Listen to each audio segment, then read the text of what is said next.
Llegamos a las fracciones arancelarias adicionadas por la séptima enmienda, adecuaciones que se hacen, como les decía, cada 5 añitos. Fíjense bien de este lado. Me tengo que acercar para mostrarles, espero que ustedes lo alcancen a ver mejor que yo. Vean que tenemos 3 recuadros que hemos extraído de la página de la Secretaría de Economía, simplemente para hablar de la séptima enmienda. Para empezar, debemos aclarar un poquito de qué son las enmiendas. Pues la palabra enmienda, por su propia naturaleza, hace una especie de corrección o de adecuación. ¿Es una corrección porque esté mal? No, sino es una corrección para eliminar aquellas fracciones, aquellas partidas, aquellas descripciones que ya no se necesitan porque ciertos productos han quedado en desuso y se insertan aquellos productos nuevos que antes no existían y ahora sí se necesitan. ¿Esto tiene sentido? Por supuesto que tiene sentido, porque las reglas generales para la clasificación arancelaria no son perfectas. Imagínense que la tarifa no se reformara nunca. Si la tarifa no se reformara nunca, ¿cómo podríamos pagar los impuestos de aquellos productos que hace 10 años no existían? Es más, ¿qué pasa? ¿Cómo podríamos pagar los impuestos de un producto que ayer no existía en el mercado y se lanza un producto nuevo? Hipotéticamente, vamos a ver, se crea donde se está moviendo el cursor. Se crea la subpartida 550111 para identificar los filamentos de aramidas, cables de filamentos sintéticos. Hipotéticamente, estos filamentos sintéticos no existían, ahora existen. ¿Dónde se clasifican? Pues tenemos un problema. ¿Por qué? Porque las reglas generales nada más nos dan unas reglas para hacer la clasificación, pero no son perfectas. De ahí que, por ejemplo, todavía la fecha platico con algunos colegas de cómo se aplica la última, la sexta, la relativa mutatis mutandis, cambiando lo que debe ser cambiado.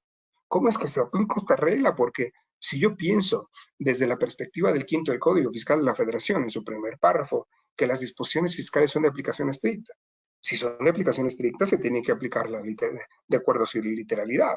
Es decir, eso es un método de interpretación jurídica perfectamente aplicable a la literalidad. Así que tendríamos que utilizar los diferentes conceptos o acepciones de cada palabra para encontrar lo que quiso decir el legislador y que quizás en su momento nosotros no entendemos. Una vez que ubicamos el concepto en la Real Academia Española o en diccionario especializado, pues sabríamos a qué se refiere el legislador.